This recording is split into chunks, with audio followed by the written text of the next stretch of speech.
এর আগে আমরা পড়েছি নিউটনের দ্বিতীয় গতিসূত্র বা নিউটন লজ অফ মোশন, সবই প্রথম দ্বিতীয় তৃতীয় কার উপর নির্ভর করে? অবজারভার কোন ফ্রেমে আছে তার উপর নির্ভর করে। দেখবে আমরা কয়েকটা পয়েন্ট একদম প্রথমের দিকে নিয়েছিলাম নিউটন লজ অফ মোশনে, সেখানে বলেই দেওয়া হয়েছিল রেফারেন্স ফ্রেম অফ অবজারভার এর উপরে নিউটনের সূত্রগুলো নির্ভরশীল, মেনলি দ্বিতীয় সূত্র। ওকে, রেফারেন্স ফ্রেম অফ অবজারভার, মানে অবজারভার যে মেজার করছে, মানে সেকেন্ড লকে যদি বলতে চাই এফ সমান এম এ, যে দেখছে সে কোন ফ্রেমে আছে বা সে কোন ফ্রেমে দাঁড়িয়ে পরিমাপ করছে তার উপর এই সূত্র নির্ভরশীল। এই যে রেফারেন্স ফ্রেম, এটা দুরকম পড়েছিলাম আমরা। একটা কি বলা হচ্ছে, অবজারভারের ক্ষেত্রে অ্যাক্সিলারেশন জিরো, যদি অ্যাক্সিলারেশন জিরো হয় তাহলে তার ভেলোসিটি কনস্ট্যান্ট, তাই তো? অ্যাক্সিলারেশন যদি জিরো হয় তাহলে ভেলোসিটি কনস্ট্যান্ট হবে। ভেলোসিটি যদি কনস্ট্যান্ট হয় এরকম রেফারেন্স ফ্রেমকে বলা হচ্ছিল ইনার্শিয়াল।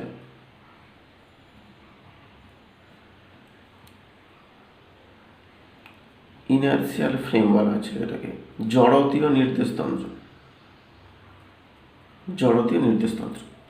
আরও একটা নির্দেশতন্ত্র এরকম হয় যেখানে বলা হচ্ছে acceleration not equals to zero. অবজারভারের acceleration not equals to zero, তাহলে সেখান থেকে ভেলোসিটি তাহলে নট ইকুয়ালস টু কনস্ট্যান্ট নয়, তাহলে ভেলোসিটি চেঞ্জ হয়ে যাচ্ছে। তার মানে ভেলোসিটি যদি চেঞ্জ হয় তাহলে অ্যাক্সিলারেশন চলে আসছে, এরকম বলা হচ্ছে।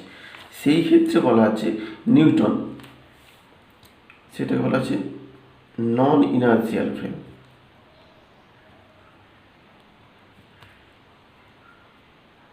ওকে, নন ইনার্শিয়াল ফ্রেম এরকম বলা হয় এটাকে, নন ইনার্শিয়াল ফ্রেম, অজড়তীয় নির্দেশতন্ত্র। এই যে ইনার্শিয়াল ফ্রেম পড়েছিলাম প্রথমে, ইনার্শিয়াল ফ্রেম, এই ইনার্শিয়াল ফ্রেমে Newton's laws of motion, Newton's laws of motion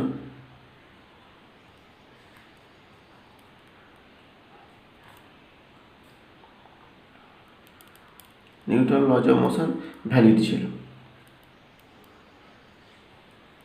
okay, Newton laws of motion valid ছিল, কিন্তু এইখানে যখনই আসছে নন ইনার্শিয়াল ফ্রেম সেখানে দেখব ভ্যালিড হচ্ছে না।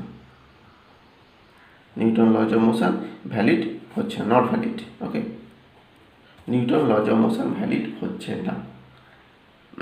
মেনলি দ্বিতীয় সূত্রকে আমরা দেখব, দ্বিতীয় সূত্র দিয়ে বুঝতে পারবো যে হচ্ছে না। তাহলে কি বলা হচ্ছে, রেফারেন্স ফ্রেম অফ অবজারভার যে পরিমাপ করছে ফোর্স, সে কোন ফ্রেমে আছে তার উপর নির্ভর করে নিউটনের সূত্রগুলো কখন দেখছি প্রযোজ্য হচ্ছে, কখনো হচ্ছে না। প্রযোজ্য হচ্ছে কখন, যখন ইনার্শিয়াল ফ্রেম পাচ্ছি, যখন অবজারভারে কোনো অ্যাক্সিলারেশন থাকছে না, কনস্ট্যান্ট ভেলোসিটি থাকছে, তখনই পাচ্ছি।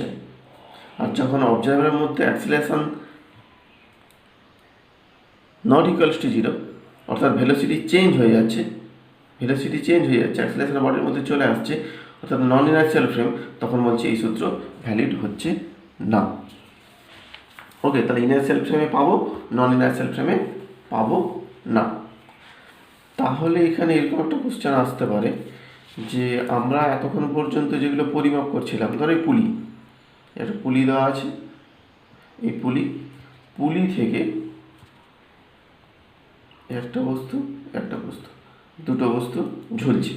ওকে, আমরা পরিমাপ করছিলাম কোথায়, কোনো একজন গ্রাউন্ডে দাঁড়িয়ে আছে, কোনো একজন ব্যক্তি গ্রাউন্ডে দাঁড়িয়ে আছে, এই গ্রাউন্ড থেকে সে এদের মোশন লক্ষ্য করছিল এবং সেখান থেকে এদের ত্বরণ, টেনশন সবই ফাইন্ড করছিল। ওকে, তাহলে এখন যদি বলা হয় যে এই যে ব্যক্তি দাঁড়িয়ে আছে গ্রাউন্ডে, এই ব্যক্তি যে গ্রাউন্ডে দাঁড়িয়ে আছে এই তো পৃথিবীর উপর দাঁড়িয়ে আছে, তাহলে পৃথিবী তো আবার মোশনে থাকছে, পৃথিবী তো ঘুরছে। ওকে, পৃথিবী যদি ঘোরে তাহলে নিশ্চয়ই পৃথিবী যখন ঘুরছে তার যে ভেলোসিটি, সেই ভেলোসিটি যদি কনস্ট্যান্টও হয়, ওকে, কিন্তু সেই ভেলোসিটির ডিরেকশান তো প্রতি মুহূর্তে চেঞ্জ হচ্ছে। পৃথিবী যখন ঘুরছে, কোনো একটা পয়েন্ট যদি ভাবি, এই পয়েন্ট এখন এখানে ছিল, তখন ডিরেকশান এদিকে, একটু পয়েন্ট যখন এখানে আসবে ডিরেকশান এদিকে হয়ে যাচ্ছে। তার মানে হচ্ছে পৃথিবীর ভেলোসিটির অভিমুখ চেঞ্জ হচ্ছে, অর্থাৎ সেখানে এ নট ইকুয়ালস টু জিরো তাহলে চলে আসছে, অর্থাৎ ভেলোসিটি চেঞ্জ হয়ে যাচ্ছে।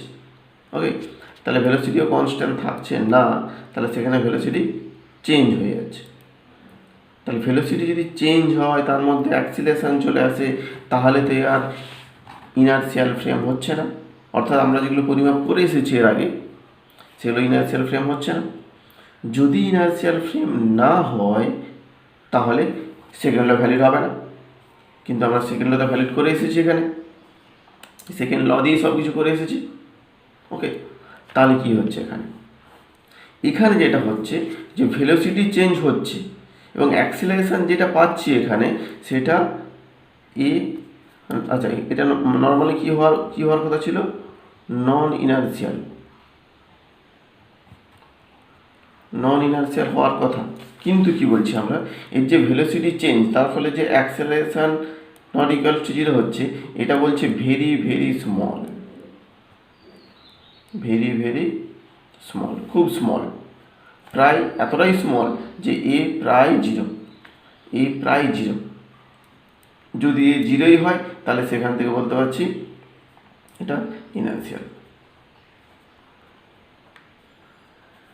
ওকে, তার মানে পৃথিবীর ভেলোসিটি এতে কোনো এফেক্ট পড়বে না, আমরা প্রথম থেকে তাই ভেবে এটাকে ইনার্শিয়ালি ভাবা হচ্ছিল, যে এর অ্যাক্সেলারেশন জিরো, ভেলোসিটি কনস্ট্যান্ট, এতটাই নগণ্য ভেলোসিটি চেঞ্জটা, তার জন্য অ্যাক্সেলারেশন নেই, এই ভেবেই আমরা ইনার্শিয়াল ভেবেছি এখানে, তবে নন ইনার্শিয়াল হবে না। ওকে, আচ্ছা, পৃথিবীর কথা আমি ছেড়ে দিলাম। এখন আমরা দেখব যে সেকেন্ড ল যেটা বলা হচ্ছে যে ভ্যালিড হবে না নন ইনার্শিয়াল ফ্রেমে, কীভাবে সেটা আমরা দেখব। ধর এটা একটা লিফট আগে করানো হলো, এরকম লিফট থেকে একটা বস্তু ঝুলছে, সুতো বা স্প্রিংও ভাবতে পারি এখানে। ওকে, গ্রাউন্ডে বাইরে কোনো একজন ব্যক্তি দাঁড়িয়ে আছে, কি দেখছি, লিফট এই ত্বরণ নিয়ে উপর দিকে যাচ্ছে। ওকে, লিফট এই ত্বরণ নিয়ে যাচ্ছে, লিফটের ভেতরে এম ভরে একটা বস্তু ঝুলছে। তাহলে গ্রাউন্ডে যে ব্যক্তি দাঁড়িয়ে আছে সে কি দেখবে, যে এই সুতোর টান কত, কি দেখবে ও। তাহলে আমরা নিউটন সেকেন্ড ল অ্যাপ্লাই করি। সেকেন্ড ল তো স্থির নির্দেশতন্ত্রেই ছিল, বাইরে আছে মানে স্থির নির্দেশতন্ত্র, তাহলে সেক্ষেত্রে এই বডির উপর কী কী ফোর্স ক্রিয়া করছে, এই বডির উপর ফোর্স মানে হচ্ছে নিচের দিকে mg, তাই তো আগে পড়ে এসেছি, আর কি সুতোর টান টি, এদিকে সুতোর টান টি, এবং বডি যাচ্ছে কোন দিকে, এই ত্বরণের উপর দিকে যাচ্ছে। তাহলে এর গতির সমীকরণ কি হবে, এর গতির সমীকরণ হবে টি মাইনাস mg সমান m। তাহলে সেখান থেকে বলা হচ্ছে টি সমান mg প্লাস m, তাই তো পড়ে এসেছি আমরা। এটা পরিমাপ করবে, গ্রাউন্ড ফিপে যে দাঁড়িয়ে আছে। এখন কোনো একজন ব্যক্তি যদি এরকম হয় যে লিফটে যে বস্তু ছিল বস্তু একই থাকছে, সিচুয়েশান সেম, এই অ্যাক্সেলারেশন নিয়ে লিফট যাচ্ছে, এই ব্যক্তি বা অন্য একজন ব্যক্তি এই লিফটের ভেতরে এসে দাঁড়িয়ে থাকলো, লিফটের ভেতরে এসে দাঁড়িয়ে আছে, তাহলে সে, আচ্ছা নাম দিলাম বি, তাহলে সে কি পরিমাপ করবে, এই বস্তুর টেনশান কি পরিমাপ করবে, এই বস্তু যে শুধু টান দিচ্ছে সেই টান কত পরিমাপ করবে এই ব্যক্তি। ওকে, আচ্ছা, এই ক্ষেত্রে যখন ব্যক্তি এই লিফটের ভেতরে পৌঁছে যাচ্ছে, লিফটের ভেতরে আসছে, তখন এর কি মনে হবে যে লিফটের ভেতরে কি আছে, বস্তু আছে, ব্যক্তিও আছে। তাহলে যখন লিফট উপর দিকে এই ত্বরণ নিয়ে যাচ্ছে, এ তখন কি দেখবে, যে বস্তু তো স্থিরই আছে। কিন্তু এখানে কি হচ্ছিল, ব্যক্তি বাইরে দাঁড়িয়ে আছে, কিছু সময় পরে দেখব লিফট সহ বস্তু ওপর দিকে চলে যাচ্ছে, অর্থাৎ এখান থেকে উপর দিকে চলে যাচ্ছে।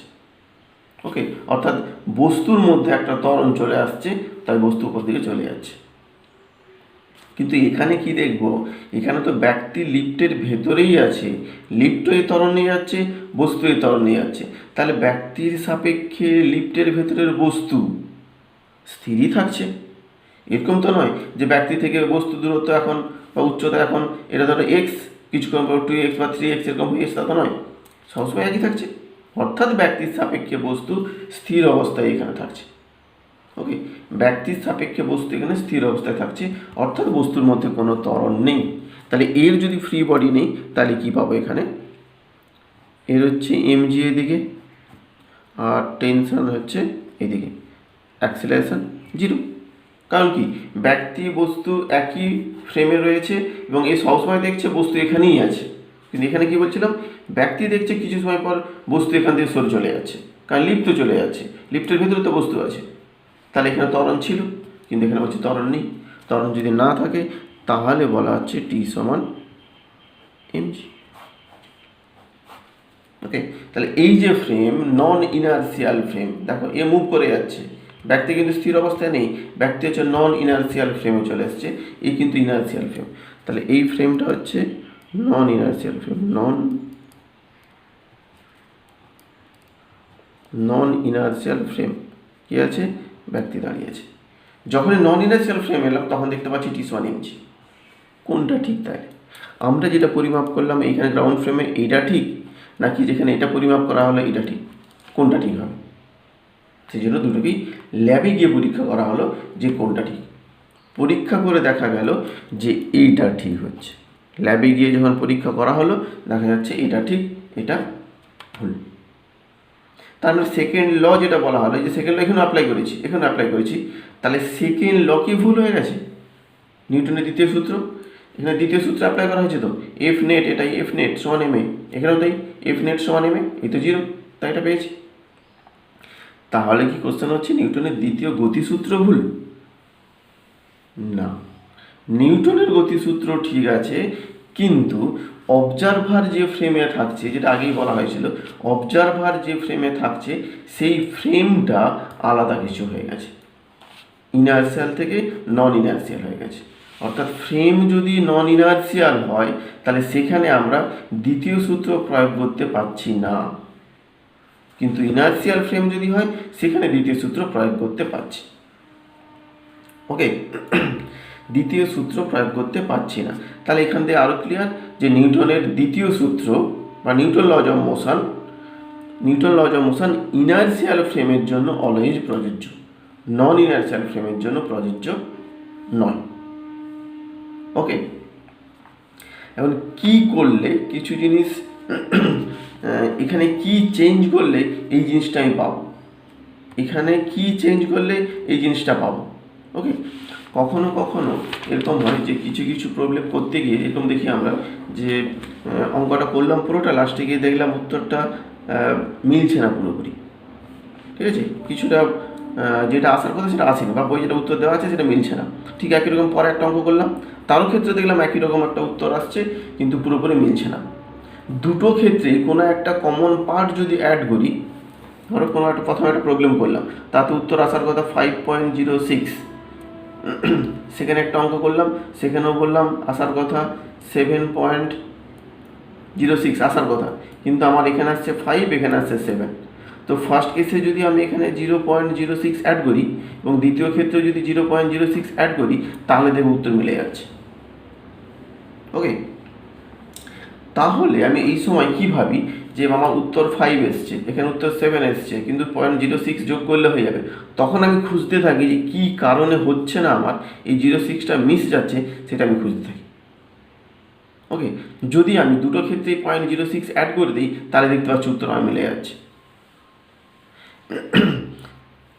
ঠিক এখানেও যে দ্বিতীয় সূত্র নন ইনার্সিয়াল ফ্রেমে ম্যাচ করছে না বা প্রযোজ্য হচ্ছে না, তার জন্য আমরা নতুন এক প্রকার কনসেপ্ট নিয়ে এলাম। এরকম এক প্রকার ফোর্সের কথা বলছি, এখানে সিউডো ফোর্স বলা হচ্ছে।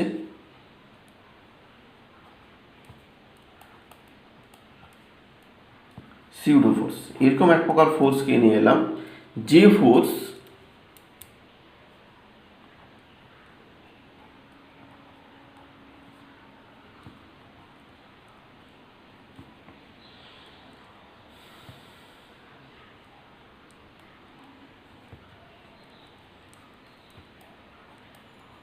pseudo force is used to apply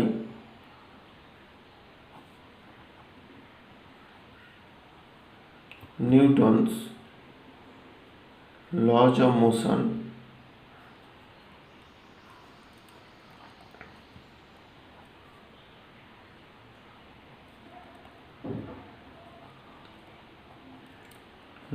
inertial frame. Okay. Pseudo force is used to apply Newton's laws of motion to non-inertial frame. Non-inertial ফ্রেমে নিউটনের দ্বিতীয় সূত্র যাতে প্রযোজ্য হয় তার জন্য তার সঙ্গে কোনো একটা ফোর্সকে অ্যাড করে দেওয়া হচ্ছে, সেই ফোর্সটাকে বলছি সিউডো ফোর্স। এটা তবে এটা মনে রাখতে হবে, এটা কিন্তু প্রকৃতপক্ষে নতুন কোনো ফোর্স নয়, এরকম বলতে পারি।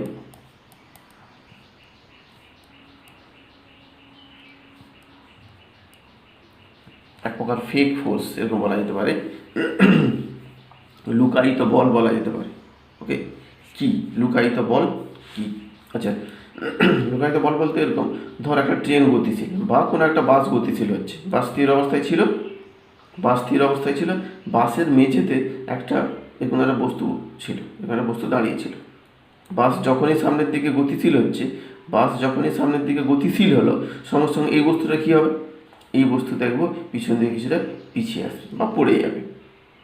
সেক্ষেত্রে তাহলে বাস তো গতিশীল হচ্ছে, এই বস্তুর মধ্যে এক প্রকার ত্বরণ এলো। এই যখন সামনের দিকে গতিশীল হচ্ছে বাস, সঙ্গে সঙ্গে দেখবো বস্তুর মধ্যে এক প্রকার ত্বরণ আসছে, সেই ত্বরণটা বলছি সমান ত্বরণ। বাস যে ত্বরণ নিয়ে সামনের দিকে গতিশীল হলো, এই বস্তুর মধ্যেও সেই ত্বরণ এলো, তবে সেটা কোন দিকে? বাস যেদিকে গতিশীল হলো, বস্তুর ওপরে সেই ত্বরণটাই বিপরীত দিকে প্রযোজ্য হচ্ছে। তাহলে যদি ত্বরণ চলে আসে, তাহলে একে এই বস্তুর মাস দিয়ে গুণ করলে তাহলে কী পাবো? এমে। এই যে ফোর্স পাচ্ছি একেই বলছি আমি সিউডো ফোর্স, যার রাশিমালা এরকম বলা যেতে পারে এফ পি সমান মাইনাস এম এ, যেখানে এফ পিকে এরকম বলতে পারি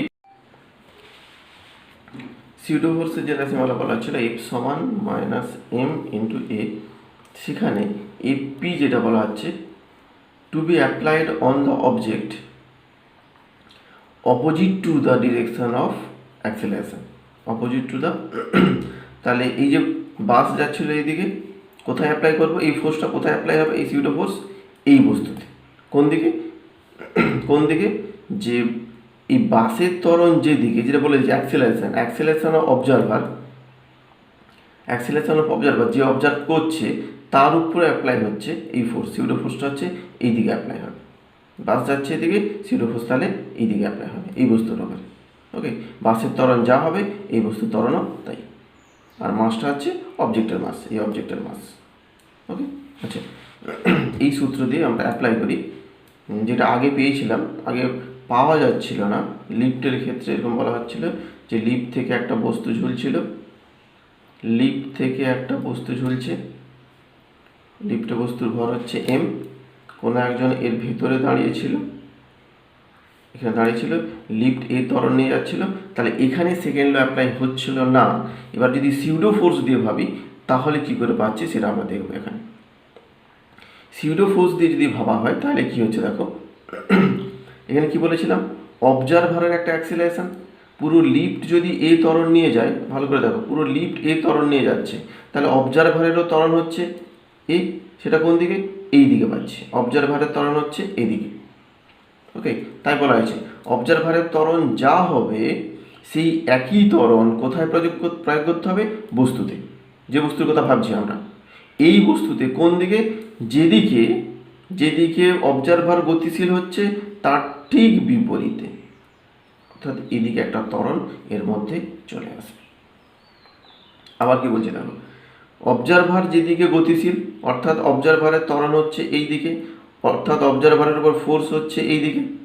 যেদিকে অবজারভারের ত্বরণ, সেই একই পরিমাণ ত্বরণ নিয়ে বস্তুতে প্রয়োগ করে দাও। এই যে বস্তু নেওয়া হচ্ছিল, বস্তুতে কোন দিকে? অবজারভারের ত্বরণ যেদিকে তার ঠিক বিপরীত দিকে একটা ত্বরণ দিয়ে দাও, অর্থাৎ এই ক্ষেত্রে ফোর্স এম এ, এর তো মাস এম, তাহলে এখানে চলে আসবে ইন্টু এম। আলাদা করে যদি আঁকা হয়, এখানে টেনশন পাচ্ছি টি, আর এখানে একটা ওজন থাকবে এমজি, তাই তো? তাহলে আগের ছবি এরকম ছিল সম্ভবত, এদিকে টেনশন ছিল, এদিকে ছিল এমজি ছিল। এখন নতুন করে কি বলছি? এই ত্বরণের কারণে বস্তুর মধ্যে একটা ত্বরণ আসছে এ, এবং তার জন্য ফোর্স হয়ে যাচ্ছে এম ইন্টু এ। তাই যদি হয় তাহলে এখান থেকে এবার সমীকরণ কি লিখব? যে টি সমান এম জি প্লাস এম। ওকে, কিছুই না, নতুন কিছুই না এর সঙ্গে, শুধুমাত্র এম এ পার্ট এর সঙ্গে অ্যাড করলাম। কারণ কি বলছি, বস্তু যে ত্বরণ নিয়ে যাবে সেই ত্বরণের সমান পরিমাণ ত্বরণ বস্তুতে, ব্যক্তি যে ত্বরণ নিয়ে যাচ্ছে সেই ত্বরণের সমান ত্বরণ যে বস্তুর কথা আমরা ভাবছি সেই বস্তুর গতির বিপরীত দিকে প্রয়োগ করে দেবো। তা ত্বরণ যদি এ আসে তাহলে ফোর্স কত, এম এ, তাই করে দিয়েছি এম এ, আর এম জিতে দিয়েছিল, তাহলে দেখো আগের সঙ্গে উত্তর মিলে যাচ্ছে। ওকে, আচ্ছা নেক্সট ধরো, এটা ধরো একটা কার, 4 হুইলার সাপোজ, 4 হুইলার, এইখান থেকে একটা পেন্ডুলাম ঝুলছে, ধরো এইখানে গাড়ির মধ্যে কেউ একজন বসে আছে। ওকে, কেউ একজন বসে আছে, সে দেখছে কি হবে, গাড়ি যখন সামনের দিকে এ ত্বরণ নিয়ে যাচ্ছে, তার মানে ব্যক্তিরও ত্বরণ হচ্ছে, যে দেখছে অবজারভার তারও ত্বরণ নিশ্চয়ই এ। তাহলে এটা কি ফ্রেম হচ্ছে, এটা নিশ্চয়ই তাহলে নন ইনার্শিয়াল ফ্রেম, নন ইনার্শিয়াল ফ্রেম হচ্ছে এটা। ওকে, নন ইনার্শিয়াল ফ্রেম হচ্ছে, গাড়ি যখন এই ত্বরণ নিয়ে যাচ্ছে তাহলে ব্যক্তিও নিশ্চয়ই ত্বরণ নিয়ে যাচ্ছে, অর্থাৎ এটা একটা নন ইনার্শিয়াল ফ্রেম। নন ইনার্শিয়াল ফ্রেম যদি হয় তাহলে ব্যক্তি যখন এই বস্তুকে দেখবে কীরকম দেখবে, যে এই বস্তুর উপরে এর ত্বরণ এটা, এই বস্তুটার ভর যদি এম এ হয়, তাহলে কি বললাম যে ব্যক্তির ওপর যে ত্বরণ ক্রিয়া করবে এই বস্তুর ওপর ঠিক বিপরীত দিকে একই পরিমাণ ত্বরণ ক্রিয়া করবে। যদি একই পরিমাণ ত্বরণ ক্রিয়া করে তাহলে এই দিকে একটা ফোর্স ক্রিয়া করবে ওর উপরে এম এ। তাহলে এই ব্যক্তি একে কীরকম দেখবে, যে এইখান থেকে ঝোলানো ছিল এটা, এখন এম এ ত্বরণ ক্রিয়া করার ফলে এই চলে আসছে এখন এইখানে। ওকে, এইখানে চলে আসছে, কারণ কি এর উপরে কি ক্রিয়া করছে এখন, এম এ ত্বরণ ক্রিয়া করছে। ক্লিয়ার, এম এ ত্বরণ এখানে ক্রিয়া করছে। কারণ কি বললাম, এর মধ্যে এ ত্বরণ আসছে, তাহলে আমরা কি বললাম যে বস্তু বা অবজারভারের মধ্যে যদি এ ত্বরণ আসে তাহলে বস্তুর মধ্যে এ ত্বরণ আসবে, কিন্তু কোন দিকে, বিপরীত দিকে, এর ঠিক বিপরীতে, তাই আসছে। সিউডো ফোর্স এখানে দিয়ে দিলাম। ক্লিয়ার, এরই উপর বেস করে আমরা একটা প্রবলেম করবো। কীরকম, এরকম বললাম, এটা ধরো একটা কোনো একটা গাড়ি সাপোজ, সেই গাড়ি থেকে পেন্ডুলাম বা একটা বব ঝুলছে, বব যদি ঝুলে এবং গাড়ি এখান থেকে এই ত্বরণ নিয়ে যাচ্ছে, গাড়ি যদি এই ত্বরণ নিয়ে যায় তাহলে যে অবজারভার ভেতরে আছে তার মধ্যে ত্বরণ তাহলে এ আসছে, তাহলে সঙ্গে সঙ্গে দেখবো এর মধ্যে যদি ত্বরণ এ আসে তাহলে এই বস্তুতে একটা ত্বরণ চলে আসবে সিউডো ফোর্সের কারণে, সেটা হচ্ছে এই দিকে পাবো একই পরিমাণ ত্বরণ। তাহলে ফ্রি বডি নিলে কী পাবো, এখানে ফ্রি বডি যদি নেই এই বস্তুর জন্য ফ্রি বডি যদি নেই, তাহলে এরকম বলা যেতে পারে স্বাভাবিক অবস্থা এখানে ছিল, এখন এসছে এই জায়গায়, এখানে ছিল এখন এখানে এসছে, তাহলে এখানে এই দিকে একটা ত্বরণ ক্রিয়া করছে এম এ। আর কি পাচ্ছি, এই বস্তুর যেখানে একটা কোণ আছে, এই কোণ হচ্ছে থিটা, এই বস্তুর নিশ্চয়ই একটা ওজন আছে, আর কি আছে এখানে সুতোর একটা টান আছে টি, সুতোর টান টি। তাহলে এই বস্তুটার যদি ফ্রি বডি তৈরি করি, ফ্রি বডি এই বস্তু এদিকে, এই দিকে হচ্ছে এম এ, এদিকে হচ্ছে এম এ, এইদিকে হচ্ছে এমজি, আর এদিকে ছিল সুতোর টান টি ছিল। এই কোণ যদি থিটা হয় তাহলে এখানে কোণ কত আসবে, এই কোণ থিটা হলে, এই কোণ যদি থিটা হয় তাহলে এখানকার কোণও থিটা হবে, অর্থাৎ এই ক্ষেত্রে এই কোণ হয়ে যাচ্ছে থিটা। টি যদি হয় তাহলে এই দিকটা পাচ্ছি টি কস থিটা, আর এদিকটা হবে টি সাইন থিটা। ওকে, এখন এই যে বক্সের কথা বলছি বা গাড়ির কথা বলছি, গাড়ি যদি এই ত্বরণ কনস্ট্যান্ট একটা এই ত্বরণ নিয়ে যায় তাহলে এই বস্তু দেখবো এইখানে এসে প্রায় স্থির, এর মধ্যে এই ত্বরণ ক্রিয়া করছে এবং এখানে দাঁড়িয়েছে, আর উপরে যাচ্ছে না। ক্লিয়ার, ও তাহলে আর উপরে যাচ্ছে না যদি কনস্ট্যান্ট নিয়ে যায়। তাহলে সেরকম একটা সিচুয়েশন ভেবে নিয়েছি, একটা ইকুইলিব্রিয়ামেই ভাবছি আমরা।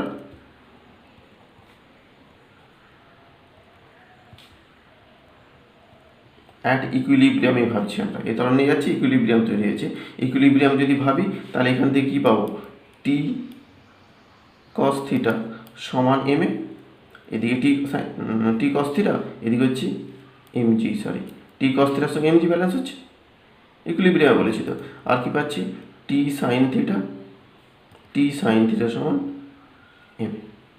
ওকে, দুটো যদি ভাগ করে দেওয়া হয় এখানে, তাহলে কী পাবো এখান থেকে, ট্যান থিটা সমান এ বাই জি, বা থিটা সমান কি আসবে, থিটা সমান ট্যান ইনভার্স এ বাই জি। তাহলে যে অ্যাঙ্গেলেও সরে গেছে সেই অ্যাঙ্গেল আমি এখান থেকে সহজেই পেয়ে যেতে পারি, শুধুমাত্র সিউডো ফোর্স, কিচ্ছু না। এই বস্তুতে একটা সিউডো ফোর্স শুধুমাত্র দিয়ে দিয়েছি, তাতে হয়ে গেল। ক্লিয়ার? নেক্সট একটা ডায়াগ্রাম দেওয়া আছে, একটা স্প্রিং দেওয়া আছে, দুটো মাস ঝোলানো আছে, মানে পুলি থেকে দুটো মাস ঝোলানো আছে। Find the reading of the spring. এই স্প্রিং কত রিডিং দিচ্ছে সেটা আমাকে মেজার করতে হবে। স্প্রিংয়ের রিডিং মানে কি, এই যে বস্তু এই পুলির উপর যে ফোর্স দিল, এরকম যদি ধরে নেই এখানকার টেনশন টি, তাহলে সুতো একই টি, তাহলে এখানকার টেনশন কত হবে, 2T। এই 2T আমাকে ফাইন্ড করতে হবে। 2T যদি ফাইন্ড করি তাহলে স্প্রিংয়ে কত ফোর্স হচ্ছে সেটা আমি পেয়ে যাব। মানে এই পুরো সিস্টেম কোথায় রাখা আছে, এই পুরো সিস্টেম লিফটের মধ্যেই রাখা আছে, লিফট। ওকে, লিফটের মধ্যে রাখা আছে, লিফটের মধ্যে একজন ব্যক্তি দাঁড়িয়ে আছে। ওকে, এটা বাইক থেকেও মেজার করা যায়, কিন্তু সেটা অনেক বেশি জটিল হবে, সেক্ষেত্রে অনেকগুলো জিনিস ভাবতে হবে। তাই আমরা নন ইনার্শিয়াল ফ্রেম অর্থাৎ সিউডো ফোর্স দিয়ে করবো, খুব সহজেই এগুলো করা যাবে। লিফট কি নিয়ে যাচ্ছে, লিফট হচ্ছে G/10 ত্বরণ নিয়ে উপর দিকে লিফট যাচ্ছে। তাহলে ব্যক্তির ত্বরণ কত হচ্ছে, লিফট যদি এই ত্বরণ নিয়ে যায় তাহলে ব্যক্তি যে ত্বরণ পাবে, এখন ব্যক্তির ত্বরণ নিশ্চয়ই তাহলে G/10। তাহলে এদের ফ্রি বডি ডায়াগ্রাম কী আসবে, এখন যদি আমি একটা ভর ভেবে নিই আলাদা করে, এই দুটো ভর যদি ভাবি এরকম তো হচ্ছে যে লিফট ওপর দিকে যাচ্ছে, ঠিক আছে, এটা 3 কেজি, এটা হচ্ছে 1.5 কেজি, 3/2 বলা আছে 1.5 কেজি, অর্থাৎ এই ভর বেশি, মানে এই ভরটা, এই যে ছোটো ভর বলা হচ্ছে, এই ছোটো ভরটা উপর দিকে উঠবে, বড় ভরটা নিচের দিকে নামবে। অর্থাৎ লিফট একটা ত্বরণ নিয়ে যাচ্ছে, প্লাস এখানে পুলির ওপর দিয়ে যে দুটো বস্তু ঝুলছে এদের মধ্যেও এক প্রকার ত্বরণ ক্রিয়া করবে। কীরকম, আলাদা করে যদি আর একবার আঁকা হয় এটাকে,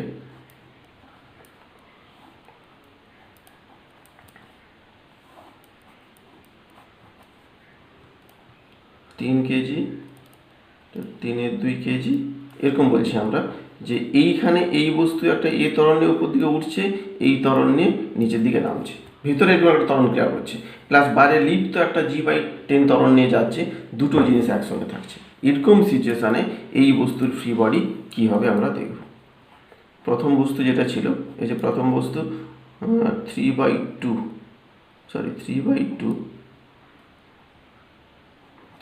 কেজি, 3/2 কেজি, 1.5 কেজি। এরপর কী ফোর্স, এরপর যদি ফোর্স দেখা হয়, এই ফোর্স, এর নিজের একটা ওজন আছে এদিকে mg, তাহলে এই দিকে একটা ফোর্স পাচ্ছি আমি, সেটা কত, 3/2 × g, এদিকে ফোর্স পাচ্ছি।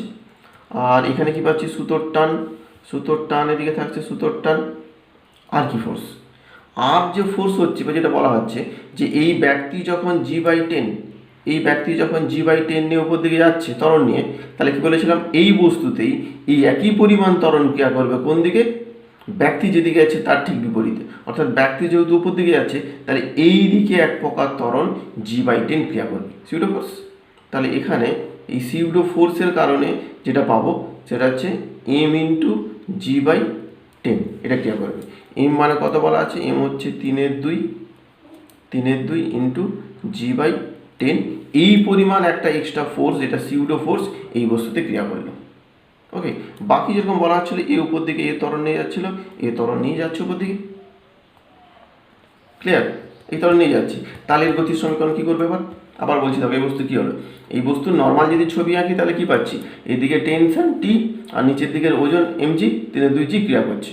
এক্সট্রা কী বলছি আমি, এই ব্যক্তি G/10 ত্বরণ নিয়ে উপর দিকে যাচ্ছে, লিফটের সঙ্গে দাঁড়িয়ে আছে, লিফটের উপরেই, ফলে এই বস্তুতে সিউডো ফোর্স ক্রিয়া করবে কোন দিকে, এর ঠিক বিপরীতে, অর্থাৎ এই দিয়ে ক্রিয়া করবে।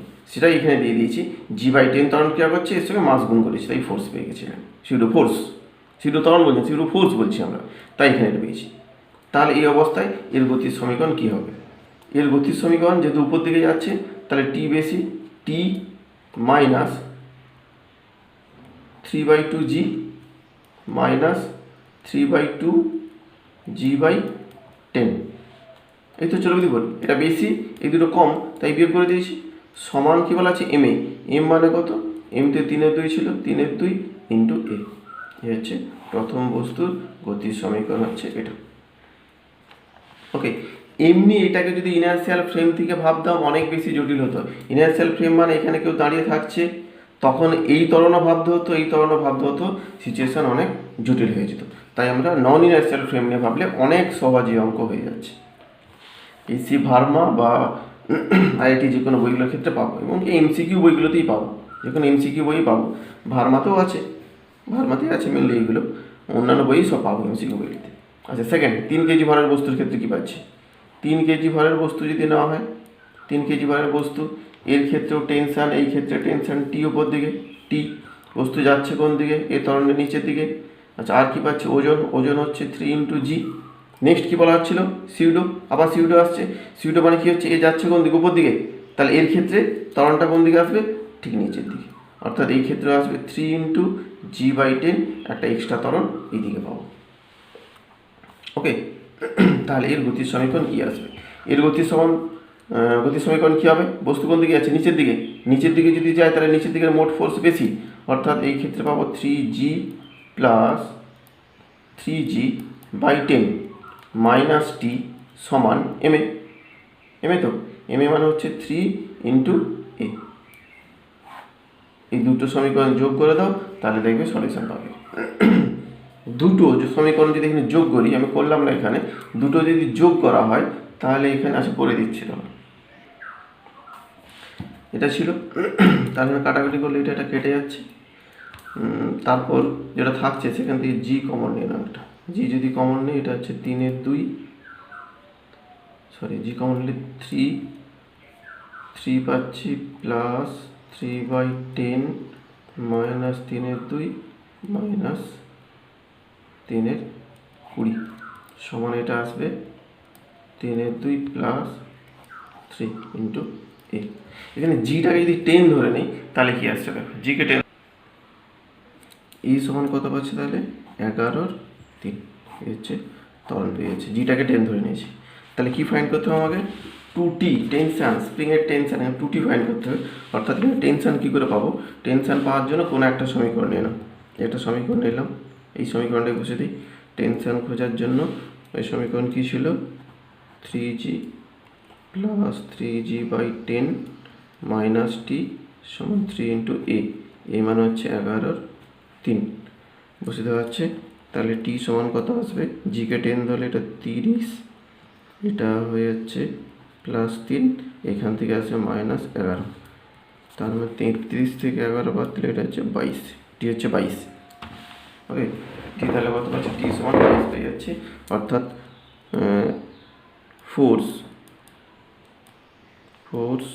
On spring, force on spring বা রিডিং অফ স্প্রিং যদি বলা হয় তাহলে কত হবে? এটা 2t, তার মানে আসবে 44 নিউটন। ওকে, ক্লিয়ার? সিউডো ফোর্সদের সহজে এভাবে অঙ্কগুলো। পরে কোশ্চেন দেওয়া আছে, এটা একটা ওয়েজ যার মাস হচ্ছে বড় এম। ওকে, মেঝের ওপর আছে, এটা মেঝের উপরে আছে এটা। ওকে, আর এইখানে একটা ছোট্ট ব্লক রাখা আছে স্মল এম মাসের, এটা। কোশ্চেন এরকম বলা হচ্ছে যে এই ওয়েজটাকে কত ত্বরণে সামনের দিকে নিয়ে গেলে এই মাসটা এখান থেকে পড়বে না।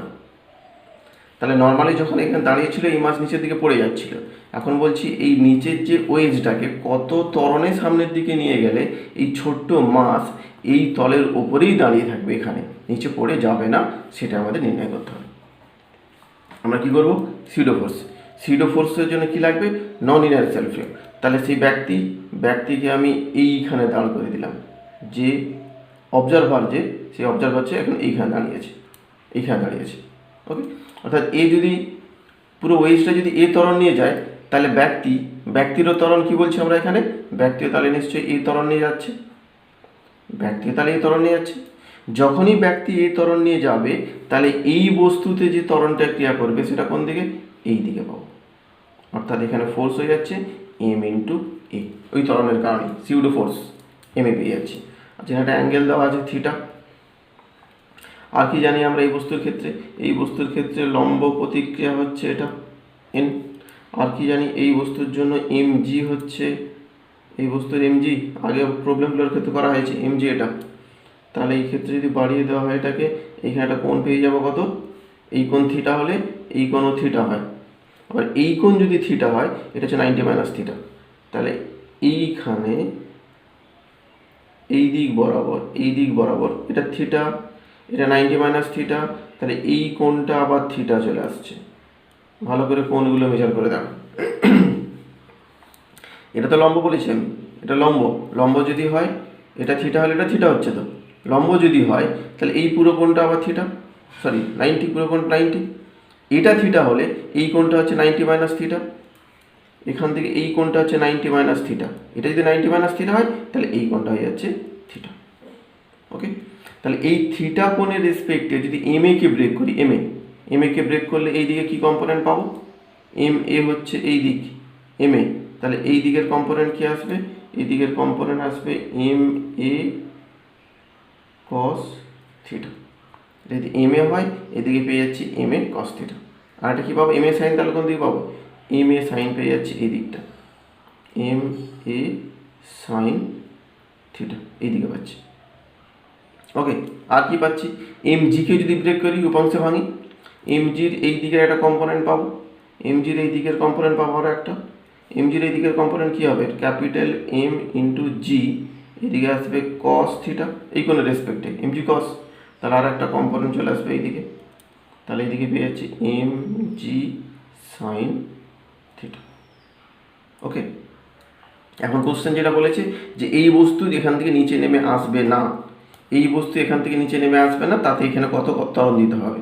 তো এই বস্তু নেমে আসবে না কী কারণে, এদের কারণে না, এইদিকে তো গতি ভাবছি না, আমি গতি ভাবছি এইদিকে, এই দিকের গতি যদি ভাবি তাহলে এখন এরকম যদি হয়, এই দিকের ফোর্স তল বরাবর যে ফোর্সটা, তল বরাবর ফোর্স যেটা এম জি সাইন থিটা, এবং তলের ঠিক বিপরীত দিকে যে force M A cos theta, দুটো যদি সমান এবং বিপরীত হয় তাহলেই বস্তু আর নিচের দিকে নেমে আসবে না। ওকে, তাহলে সেখান থেকে এরকম বলা যেতে পারে এম জি সাইন থিটা সমান এম এ কস থিটা, তাহলে সেখান থেকে এ সমান পেয়ে যাচ্ছি জি ট্যান থিটা। ওকে, এই ত্বরণ অর্থাৎ এই বস্তুতে যদি জি ট্যান থিটা, একটু ভুল হয়ে গেছে, এটা ছোটো এম দিয়ে দেবো, এটা ছোটো এমই হবে, এটা ছোটো এমের রেসপেক্টে ভেঙেছে, ছোটো এমটা, তাহলে এই সময় জি ট্যান থিটা যদি ত্বরণ এখানে দেওয়া হয় তাহলে এই বস্তু দেখবো এখানে দাঁড়িয়ে থাকছে, নিচে নেমে আসছে না। একই রকম একটা কোশ্চেন দেওয়া আছে, এই হচ্ছে একটা ওয়েট যার মাস হচ্ছে m1, এর উপর একটা ছোট্ট ব্লক রাখা আছে স্মল এ, নেক্সট এইখান থেকে একটা সুতো বেঁধে এখানে পুলি লাগিয়ে দেওয়া আছে, পুলি দিয়ে একটা এম ভর ঝুলছে। ওকে, এবার ভারমার সম্ভবত প্রবলেম, যে কোনো বই আছে ভারমা দেওয়া আছে, অবজেক্টিভ বইগুলোতে পাবো একই রকম। এখানে সিউডো ফোর্স ইউজ করে আমি কী করে এই ভরটা বলা হচ্ছে, এই ভরের এম ধরেছি, এম এর ভ্যালু কত হলে এই ভরটা নিচে পড়ে যাবে না। ওকে, এই এম ভর নিচের দিকে নেমে আসবে না, কত, এর ভর কত হলে এটা পাবো। এর আগের যে কোশ্চেনটা করলাম আমরা, যে একটা নততলের উপর একটা বস্তু আছে, এই বস্তু নিচে নেমে আসবে না কখন, কত হলে, এই ওয়েজের ত্বরণ কত হলে এ নিচে নেমে আসবে না, ওয়েজের ত্বরণ কত, এই সমান জি ট্যান থিটা, ওটার করলাম না, একই রকমভাবে এই জিনিসটা ওই জায়গাটা একই রকমভাবে আসবে। তাহলে সেখান থেকে কী বলতে পারছি যে ওয়েজটা যে ত্বরণ নিয়ে যাবে, ওয়েজ যে ত্বরণ নিয়ে যাচ্ছে এবং অবজারভার এর উপরে আছে, ওকে, এরও ত্বরণ তাই, তাহলে অবজারভারের ত্বরণ হয়ে যাচ্ছে জি ট্যান থিটা, এই কোণ যা ছিল থিটাই রাখলাম, তাহলে জি ট্যান থিটা নিয়ে এই ওয়েজ যাচ্ছে এদিকে, ওয়েজ যদি এদিকে যায় তাহলে এর ত্বরণ কত হবে দেখব এই সিস্টেমে, ওয়েজ যদি এদিকে যায় তাহলে ওয়েজ এদিকে যাচ্ছে মানে সুতো এদিকে যাবে, অর্থাৎ এই বস্তুতেও ত্বরণ চলে আসবে এই, এখানে কি পাচ্ছি সুতোর টান টি, এদিকে সুতোর বস্তুর ওজন হচ্ছে mg, এই ক্ষেত্রে সূত্রর টান হচ্ছে t, এখানে সূত্রর টান হচ্ছে t। ওকে, তাহলে এবার ফ্রি বডি নাও। ফ্রি বডি ইকুয়েশান যদি নেই আমি, এর ক্ষেত্রে ফ্রি বডি পাবো। আচ্ছা, এটাকে নিয়ে নাও, এই এম এর জন্য। এই এম এর জন্য ফ্রি বডি যদি নেই কী পাবো? ক্যাপিটাল এম ফ্রি বডি, নিচের দিকে কী পাচ্ছি? এম ইন্টু জি নিচের দিকে, ওপর দিকে কী আছে? টেনশান টি। তা সিউডো ফোর্সটা কিন্তু এখানে কাজ হয়ে গেছে, সেটা আগেরটা করেছি বলে আমি আর করলাম না, এখানে সিউডো ফোর্স দিয়ে কাজ করে নিয়েছি। তাহলে টি হচ্ছে এখানে, আর কি আছে? ত্বরণ হচ্ছে নিচের দিকে। তাহলে এর গতির সমীকরণ নিচের দিকে যাচ্ছে মানে নিচের দিকে হচ্ছে mg মাইনাস ওপর দিকে টেনশান হচ্ছে টি সমান m ইন্টু এ। তাহলে এখান থেকে আচ্ছা, এটা সমীকরণ পেলাম, একটা সমীকরণ পেলাম। ওয়েজের ক্ষেত্রে যদি সমীকরণ নেই কী পাবো? ওয়েজের ক্ষেত্রে কী লিখতে পারি? ওয়েজের জন্য হচ্ছে ক্যাপিটাল এম ভরের বস্তু, ক্যাপিটাল এম ভরের বস্তুর জন্য এই দিকের ওজন হচ্ছে m1 প্লাস এম হয়ে যাবে এখন ইন্টু জি। কোন দিকটা করছে? এই দিকে। এইদিকে একটা লম্ব প্রতিক্রিয়া থাকবে n পুরো ওয়েজটা, আর এই দিকে থাকছে মেনলি টেনশান। ভালো করে দেখো, এর নিজস্ব একটা ওজন থাকবে এই দিকে, নিচের দিকটা করছে। এ যেহেতু স্থির অবস্থায় আছে, এর উপরেই রয়ে যাচ্ছে, তাহলে এম প্লাস এম একসঙ্গে নিয়েছি এটা। আর মেঝে এর উপরে একটা লম্ব প্রতিক্রিয়া দেবে n, সেটা। আর এখানে টেনশন হচ্ছে টি, আর তো কোনো ফোর্স নেই। আর যাচ্ছে কোন দিকে? এই দিকেই যাচ্ছে। তাহলে এর গতির সমীকরণ, এই দুটো কোনো এফেক্ট নেই, তাহলে শুধু টি। অর্থাৎ টি সমান কী পাচ্ছি এখানে? মাস m1, টি সমান m1 plus small M into A হবে, এ হচ্ছে ওয়েজটার ক্ষেত্রে টেনশন টি সমান m1 plus M into A. Okay, তাহলে এই দুটো যদি সলভ করা এখন কী পাবো? সলভ করলে পাচ্ছি mg মাইনাস টি সমান এম এ, আর এখানে যেটা পাচ্ছি টি সমান m1 প্লাস এম ইন্টু এ। যদি সলভ করি এখান থেকে mg সমান m প্লাস m1 ইন্টু এ, তাহলে এ সমান চলে আসবে এখানে mg by m plus m1। Okay, এই হচ্ছে ত্বরণটা পেয়ে গেলাম এখান থেকে। এই যদি ত্বরণ হয়, আগে তো জি পেয়ে এসেছি, জি কত? অ্যাকচুয়ালি জি হচ্ছে জি ট্যান থিটা। জি যদি জি ট্যান থিটা হয়, এখানে বুঝছে তো জি ট্যান থিটা সমান mg by m plus small m plus m1। তাহলে জি বাদ দিয়ে দাও, দিয়ে গুণ করে দাও, এটাকে গুণ করতে পারি m প্লাস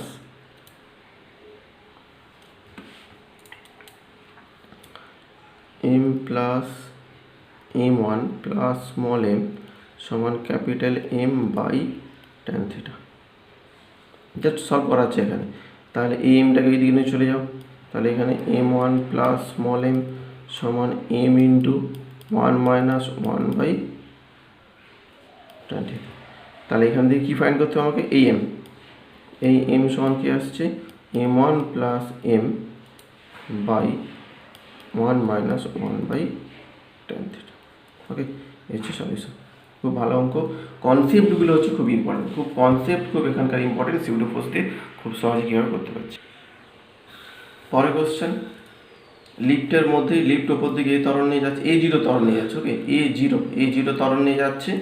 এইখানে একটা ব্লক রাখা আছে স্মল এম, আর নিচে একটা নততল আছে, এই নততলের ওপর থেকে বস্তুটা নিচের দিকে পড়ছে, অ্যাঙ্গেল থিটা। তাহলে বলছে যে এই বস্তুর এইখানে নেমে আসতে, এখান থেকে এইখানে নেমে আসতে কত সময় লাগবে সেটা নির্ণয় করতে হবে। ওকে, লিফটের ভেতরে A0 ত্বরণ নিয়ে লিফট যাচ্ছে, লিফটের ভেতরে একটা নততল আছে, সেই নততলের শীর্ষদেশে একটা স্মল এম ভরের একটা বস্তু রাখা আছে। এই স্মল এম ভরের বস্তু এইখান থেকে এইখানে নেমে আসতে, বি বিন্দুতে নেমে আসতে কত সময় লাগবে এটা নির্ণয় করতে হবে। এটা হোমওয়ার্ক হিসাবে থাকলো, করে পাঠান। ওকে।